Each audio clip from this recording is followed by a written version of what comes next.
Halo teman-teman, perkenalkan nama saya Ristrinda Eliza Wibowo dengan NIM 0564809937. Saya dari UPBJJ Jakarta dengan prodi akuntansi. Di sini saya akan menjelaskan nih gimana lahirnya Pancasila sebagai ideologi bangsa kita.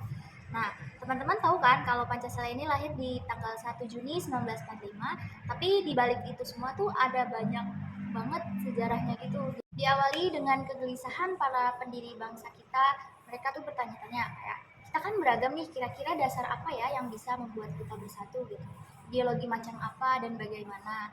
Nah, nggak kayak kita nih, kalau kita kan kalau debat di Twitter, Instagram, TikTok, kalau mereka itu langsung mengadakan sidang pertama BPUPKI di tanggal 29 Mei 1945. Usulan pertama itu dilakukan oleh Muhammad Yamin. Beliau menyampaikan 5 gagasan utama, yaitu peri kebangsaan, peri kemanusiaan, peri ketuhanan, peri kerakyatan, dan kesejahteraan rakyat. Tapi sidang pertama ini nggak berjalan cukup baik, jadi kayak ada perbedaan pendapat dan harus melakukan sidang ulang. Maka dari itu dilakukanlah sidang kedua di tanggal 31 Mei 1945.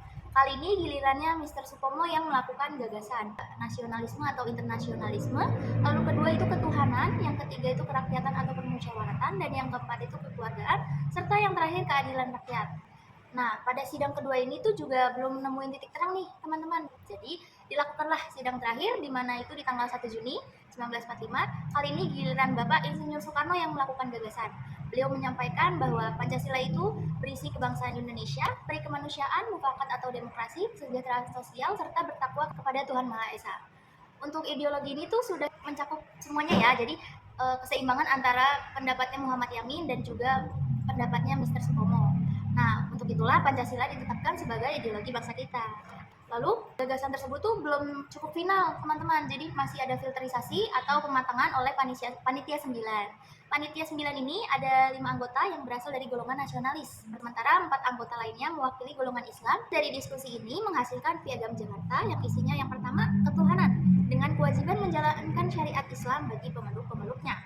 Yang kedua, kemanusiaan yang adil dan beradab. Yang ketiga, persatuan Indonesia. Yang keempat, kerakyatan yang dipimpin oleh hikmat kebijaksanaan dalam permusyawaratan atau perwakilan.